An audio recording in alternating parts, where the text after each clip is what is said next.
Hello दोस्तों, नमस्कार। जिस चीज का सब लोगों को इंतजार है वो है रिजल्ट्स। रिजल्ट्स का इंतजार करते हुए लगभग 1 महीना बीत गया है।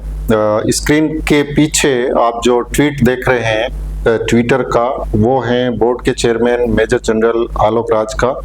और उन्होंने 15 मार्च को ट्वीट किया था कि हम रिजल्ट्स निकालने की तैयारी कर रहे हैं। सूचना सहायक, जूनियर अकाउंटेंट और एग्रीकल्चर सुपरवाइजर सभी रिजल्ट्स निकाले जाएंगे, क्योंकि कल आचार संहिता लागू हो जाएगी और हम चुनाव आयोग से क्लियरेंस लेकर ये सभी रिजल्ट्स 1 by 1 डिक्लेयर करेंगे यदि परमिशन मिली तो। आईए exam by 25 March, ANM GNM bye 31 मार्च और बैलेंस इन अप्रैल। तो ये सारी डेट निकल चुकी है और जो अपडेट्स हैं वो क्या हैं उस पर चर्चा करेंगे। और ये भी चर्चा करेंगे कि जूनियर अकाउंटेंट एग्जाम्स के रिजल्ट्स में जो 2 गुना अभ्यर्थी पास किए जाएंगे उसमें क्या कट ऑफ रह सकती है, क्या अनुमान है। क्योंकि फाइनल कट ऑफ का अनुमान तो सारे लोग लगा चुके हैं, पर फाइनल कट ऑफ के अलावा 2 गुना अभ्यर्थी भी पास होंगे तो कई सारे लोगों में उत्सुकता है कि 2 गुना की कट ऑफ क्या रहेगी। उस पर हम विस्तार से चर्चा करेंगे। उससे पहले चर्चा कर लेते हैं रिजल्ट्स कब आएगा। तो मैं आपको बताना चाहूंगा कि रिजल्ट्स की प्रिपरेशन पूरी तरह बोर्ड ने कर ली है, क्योंकि आप देख सकते हैं कि बोर्ड के चेयरमैन जो इतने पॉजिटिव हैं और इतने एक्टिव हैं कि वो खुद ही अपडेट देते रहते हैं अपने ट्विटर हैंडल पे, और एक पॉजिटिव मैसेज सारे अभ्यर्थियों को देते हैं ताकि वो हताश नहीं हो रिजल्ट्स को लेकर, या जो फोर्थकमिंग एग्जाम है, आगे आने वाले एग्जाम्स को लेकर भी, कि अभ्यर्थी का काम है प्रिपरेशन करना, रिजल्ट्स निकालने का काम है बोर्ड का। तो बोर्ड अपनी काम को मुस्तैदी से कर रहा है। अब बात करें जूनियर अकाउंटेंट एग्जाम की, तो जूनियर अकाउंटेंट एग्जाम्स के रिजल्ट्स की जो प्रिपरेशन है वो काफी हद तक हो चुकी है। ये रिजल्ट्स क्यों अटका हुआ है आप सबको पता है। वर्तमान में मॉडल कोड ऑफ कंडक्ट लगा हुआ है और आज जब मैं वीडियो रिकॉर्ड कर रहा हूं तो पहले चरण का मतदान भी हो रहा है आज 19 अप्रैल को, और दूसरे चरण का मतदान 26 अप्रैल को होना है राजस्थान में। तो राजस्थान में 2 चरणों में इलेक्शन है।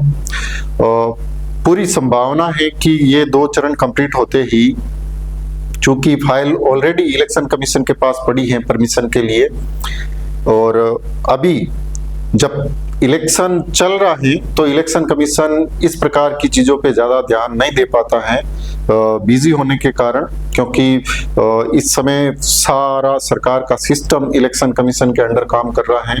और ये सबसे बड़ा पर्व है, इलेक्शन लोकतंत्र का महापर्व है, क्योंकि लोकतंत्र ही है जिसमें जनप्रतिनिधियों को चुनने का मौका मिलता है हम सबको। रिजल्ट्स का इंतजार लाजमी है। इलेक्शन कमीशन ऑफ इंडिया यानी इनके पास फाइल पड़ी है रिजल्ट्स की, और परमिशन बहुत जल्द मिलने वाली है। उम्मीद करते हैं कि जो जूनियर अकाउंटेंट एग्जाम का रिजल्ट है, जूनियर अकाउंटेंट एग्जाम का जो रिजल्ट्स हैं वो रिजल्ट्स कब तक आने का चांस है।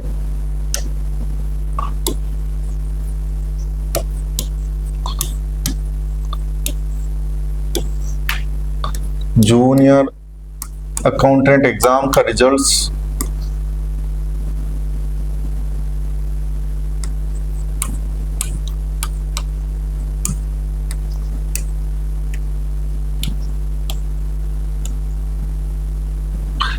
दस मई, मेरा अनुमान है कि 10 मई तक रिजल्ट्स आ जाएगा 2 गुना अभ्यर्थियों का, जिसमें कुल 10 मई वो एक्सपेक्टेड डेट है।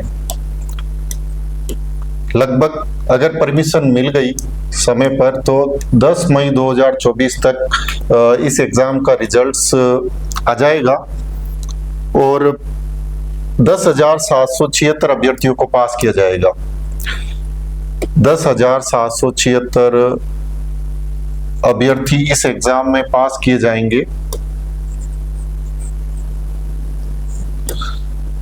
अब वो 10,776 अभ्यर्थी जो 2 गुना किए जाएंगे 5,388 पद इस एग्जाम के लिए हैं, तो आपको पता ही है कि 10,776 अभ्यर्थी इस एग्जाम में पास किए जाने हैं। अभ्यर्थियों में सबसे बड़ी चर्चा है कि एक तो कितने प्रश्न डिलीट होंगे, किस पेपर में कितने प्रश्न डिलीट हो सकते हैं, तो ये भी मैं आपको बताऊंगा कि जो फाइनल आंसर की जारी होगी, क्योंकि प्रोविजनल आंसर की जारी की गई थी, उस पर आपत्तियां मांगी गई थी। जब 2 गुना का रिजल्ट्स जारी किया जाएगा तो उसके बाद ही फाइनल आंसर की जारी की जाएगी, तब पता चलेगा कि कितने क्वेश्चन डिलीट हुए हैं। मेरा जो अनुमान है, मेरा अनुमान बता रहा हूं, हो सकता है कि 1-2 प्रश्न ऊपर नीचे हो सकते हैं, पर जो पेपर फर्स्ट हैं, इसमें पेपर फर्स्ट में लगभग 3 क्वेश्चन डिलीट हो सकते हैं, और पेपर सेकंड में लगभग 6 से 7, या तो 6 या 7 ये प्रश्न डिलीट होने के चांस हैं। कई सारे प्रश्न ऐसे हैं जिनके जवाब चेंज भी होने हैं, तो पेपर फर्स्ट के अंदर चेंज होने का गुंजाइश 1 या 2 क्वेश्चन है, 1 या 2 ये क्वेश्चन चेंज हो सकते हैं, ये डिलीट हो सकते हैं। जो 6 से 7 हैं ये भी डिलीट हो सकते हैं। पेपर सेकंड में जो प्रश्न चेंज हो सकते हैं उनकी संख्या लगभग 4 है। 4 सवालों के जवाब चेंज होंगे, तो आप अंदाजा लगा सकते हैं कि पेपर सेकंड में लगभग 10 क्वेश्चन है वो प्रभावित करेंगे आपके अंकों को, और पेपर फर्स्ट है उसके अंदर लगभग 4 से 5 प्रश्न ऐसे हैं जो विवादित थे, वो कहीं न कहीं कट ऑफ को प्रभावित करेंगे।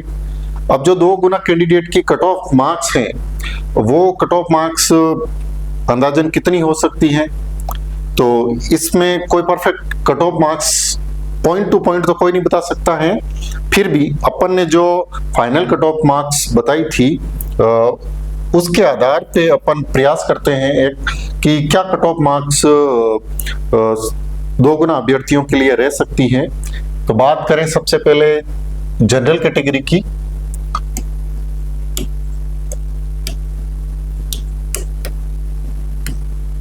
कट ऑफ मार्क्स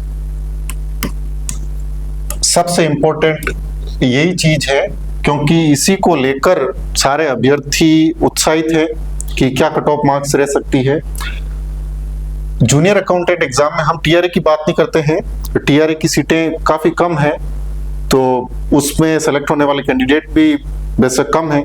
जो ज्यादातर कैंडिडेट हैं वो जूनियर अकाउंटेंट में ही सेलेक्ट होंगे। अपन जूनियर अकाउंटेंट की बात कर रहे हैं। जनरल कैटेगरी और मेल, अगर 2 गुना अभ्यर्थियों की बात करें तो इन अभ्यर्थियों की जो कट ऑफ मार्क्स हैं वो कट ऑफ मार्क्स 52 से लेकर 50% के बीच में रह सकती हैं। ये 2 गुना अभ्यर्थियों की कट ऑफ मार्क्स हैं। मेरा अनुमान है, हो सकता है कि कई सारे लोग इससे सहमत ना हो, क्योंकि देखो सारे लोग सहमत नहीं हो सकते। जो अभ्यर्थी इस विंडो से नीचे आ रहा है वो इससे कतई सहमत नहीं होगा।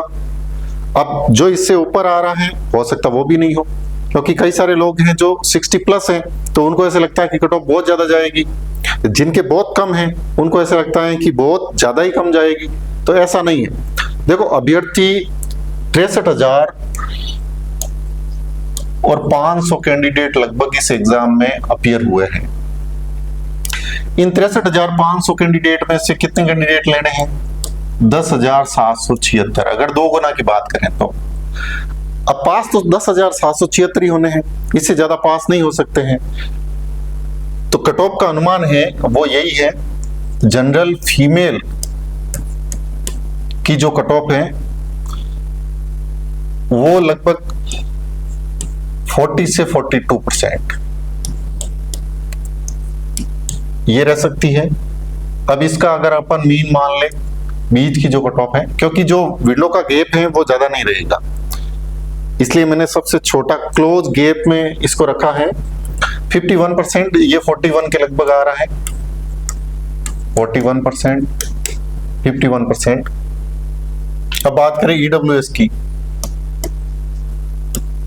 ईडब्ल्यूएस मेल की जो कट ऑफ है 2 गुना अभ्यर्थियों में, वो रह सकती है 44 से 46%, यानी ये तकरीबन 45% के लगभग आ रही है। ईडब्ल्यूएस फीमेल, देखो फीमेल कैंडिडेट की जो कट ऑफ मार्क्स है वो मिनिमम रहेगी, क्योंकि 2 गुना अभ्यर्थी मिलना मुश्किल है फीमेल कैंडिडेट में, जहां तक मेरा मानना है। अगेन फीमेल कैंडिडेट ये भी 40 से 42 आप मान सकते हैं, ये भी अप्रोक्सीमेट 41% है। अब बात करें ओबीसी की। जो ओबीसी कैटेगरी कैंडिडेट, क्योंकि सबसे ज्यादा चिंता जिस कैंडिडेट को है वो ओबीसी का ही है, क्योंकि सबसे ज्यादा कैंडिडेट ओबीसी कैटेगरी पास हुए हैं, तो कंपटीशन सबसे ज्यादा ओबीसी का ही है।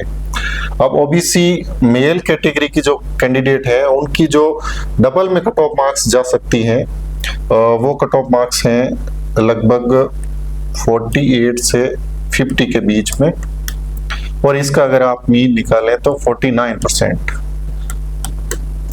मेरे ख्याल से 49% के आसपास ओबीसी कैटेगरी के जो कैंडिडेट हैं, मेल कैटेगरी के कैंडिडेट, उनकी कट ऑफ मार्क्स 49 के लगभग जानी चाहिए। और ओबीसी फीमेल हैं, ओबीसी फीमेल की जो कट ऑफ मार्क्स हैं वो 43 से 41 के बीच में ये परसेंटेज है। तो इसका मीन निकालोगे आप तो लगभग 42% के लगभग ये जा सकती है। अब बारी आती है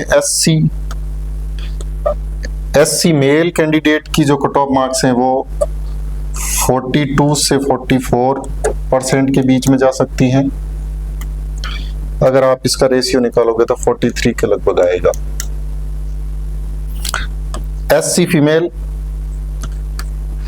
ये अगेन मिनिमम मार्क्स पे जाएगी, और इनकी जो कैटेगरी की मिनिमम मार्क्स हैं वो 35 हैं, तो आप देख लीजिए 37 से लेकर 35 ये मिनिमम कट ऑफ पे ये पास हो सकते हैं। 36% एससी फीमेल जा सकती है।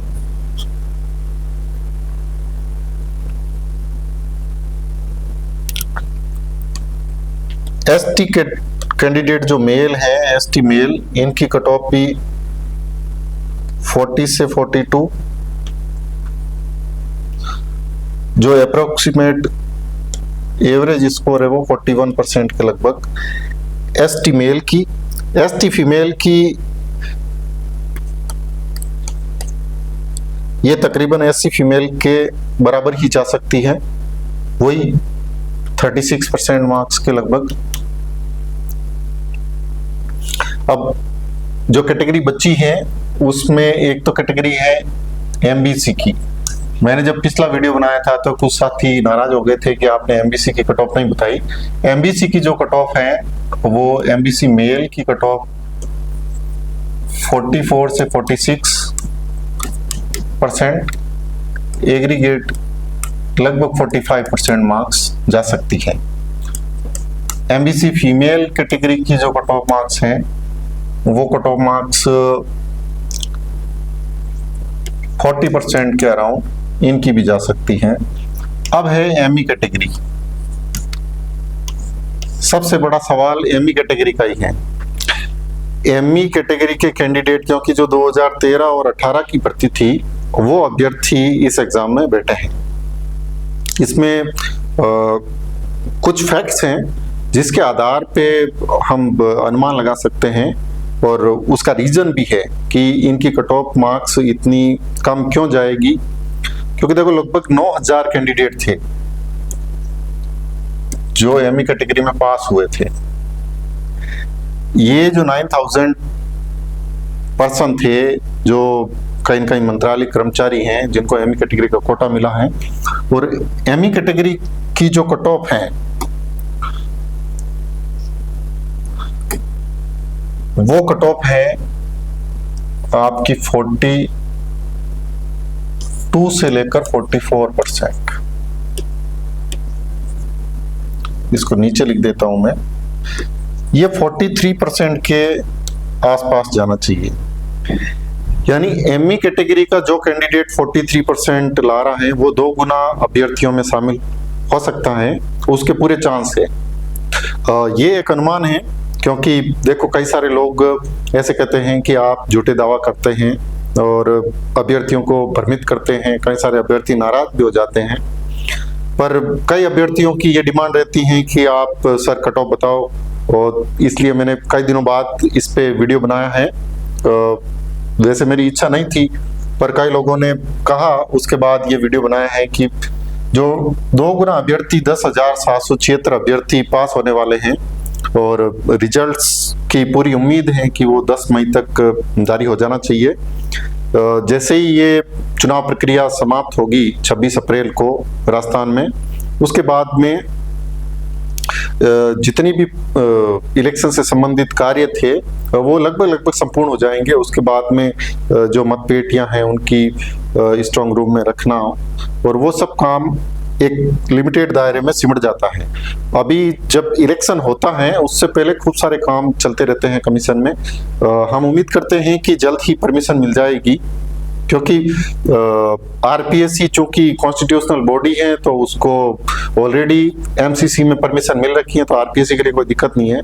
पर बोर्ड चूंकि कॉन्स्टिट्यूशनल बॉडी नहीं है, वो गैर संवैधानिक संस्था है, इसकी वजह से ये सारे जो रिक्रूटमेंट्स हैं और एग्जाम्स के रिजल्ट्स हैं या नया एडवर्टीजमेंट है, उसके लिए परमिशन की आवश्यकता है। उसी कारण ये परमिशन मांगी गई थी। बोर्ड के चेयरमैन बहुत ही, मैंने पहले भी आपको बताया है कि पॉजिटिव व्यक्ति हैं, और वो पूरा प्रयास कर रहे हैं कि अभ्यर्थियों को जल्द से जल्द, क्योंकि जितना जल्दी 2 गुना अभ्यर्थियों का परिणाम आएगा, जब 10,776 लोग पास होंगे तो आप देखो इनके डॉक्यूमेंट वेरिफिकेशन में भी खूब सारा टाइम लगेगा। लगभग 2 से 3 महीने इतने लोगों का डॉक्यूमेंट वेरिफिकेशन करने में लगेंगे, क्योंकि जब हम लोगों ने ग्राम विकास अधिकारियों के डॉक्यूमेंट वेरिफिकेशन करवाए थे तो उसमें भी यानी लगभग 2 महीने के लगभग शेड्यूल एक जारी हुआ था, और वो भी एक लंबा कार्य चला था। तो देखते हैं जूनियर अकाउंटेंट एग्जाम के जो दस्तावेज सत्यापन का काम है वो कितने दिनों में पूर्ण होता है। दस्तावेज सत्यापन का काम ग्राम विकास अधिकारियों का पंचायत राज विभाग ने स्वयं करवाया था, तो हो सकता है कि जूनियर अकाउंटेंट एग्जाम में डॉक्यूमेंट वेरिफिकेशन का काम डीटीए स्वयं करवाएं अपने स्तर पे, क्योंकि बोर्ड इतने सारे अभ्यर्थियों को, पहले से बोर्ड बिजी रहता है, खूब सारे एग्जाम्स हैं बोर्ड के पास। तो ये पूरी संभावना है कि डीटीए से करवाया जाए दस्तावेज सत्यापन, ताकि बोर्ड को समय मिल सके और फाइनल रिजल्ट्स जारी करने में ज्यादा समय नहीं लगे। हम उम्मीद करते हैं कि अगर मई में परिणाम जारी होता है 2 गुना अभ्यर्थियों का, तो जुलाई अगस्त में ज्वाइनिंग मिल सकती है जूनियर अकाउंटेंट एग्जाम में। आप सब लोगों का बहुत बहुत धन्यवाद। आपने वीडियो को अंत तक देखा, इसके लिए एक बार पुनः शुक्रिया। आज के लिए इतना ही। अगले वीडियो में मिलते हैं जूनियर अकाउंटेंट एग्जाम्स की और डिटेल को लेकर, डॉक्यूमेंट वेरिफिकेशन में किन किन चीज़ों की आवश्यकता है, और कई सारे ऐसी चीजें हैं जिनको लेकर अभ्यर्थी असमंजस की स्थिति में रहते हैं। कई सारे सर्टिफिकेट हैं जिनके पुराने हैं, उनका क्या होगा, या मेरी सर्टिफिकेट किसी ने कोई इन्फॉर्मेशन नहीं दी है, उनका क्या होगा। तो इस पे भी एक डिटेल में मैं वीडियो बनाने का प्रयास करूंगा। आज के लिए इतना ही। आप सबका पुनः बहुत बहुत धन्यवाद। Thank you.